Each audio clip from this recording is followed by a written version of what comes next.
জুলাইয়ের বৈষম্য বিরোধী আন্দোলনে অবসান হয়েছে ১৫ বছরের স্বৈরশাসনের। নতুন করে শুরু হয়েছে বাংলাদেশের পথ চলা। আকাঙ্ক্ষা জেগেছে দেশের রাজনীতিতে তরুণদের অংশগ্রহণের। সেই আকাঙ্ক্ষা এবার বাস্তব রূপ পেতে চলেছে। জানুয়ারিতে আসছে ছাত্রদের নতুন রাজনৈতিক দল, যা হবে তারুণ্য নির্ভর, কাজ করবে গণ অভ্যুত্থানের চেতনায় জনগণের মৌলিক অধিকার প্রতিষ্ঠার লক্ষ্যে।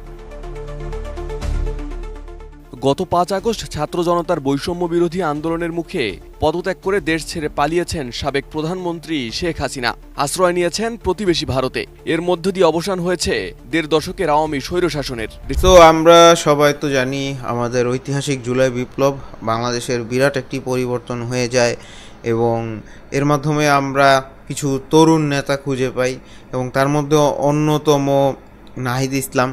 এবং অনেকেই বলতেছে যে তাদের একটি নতুন দল, বৈষম্য বিরোধী ছাত্র আন্দোলনের নতুন একটি দল ঘোষণা করা হতে পারে এবং এটার কার্যক্রম বা শুরু জানুয়ারির ১ থেকেই জানা যেতে পারে এবং বিভিন্ন জায়গায় কমিটি দেওয়া হচ্ছে এবং তাদের অ্যাক্টিভিটি বা কাজকর্ম সব কিছুই সামনের দিকে অগ্রসরিত হচ্ছে।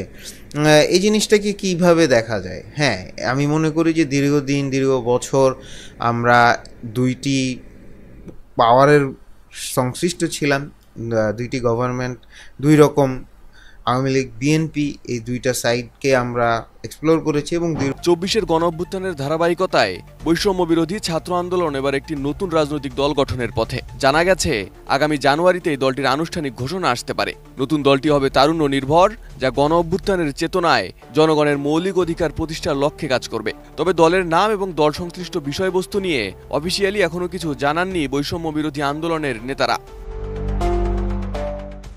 জানা গেছে নতুন এই রাজনৈতিক শক্তির নেতৃত্বে আসতে পারেন অন্তর্বর্তী সরকারের তথ্য ও সম্প্রচার মন্ত্রণালয়ের উপদেষ্টা নাহিদ ইসলাম। দীর্ঘ বছর ধরেই এই জিনিসটা চলছে এবং এটা কাইন্ড অফ কমপ্লেইনস আছে মানুষের।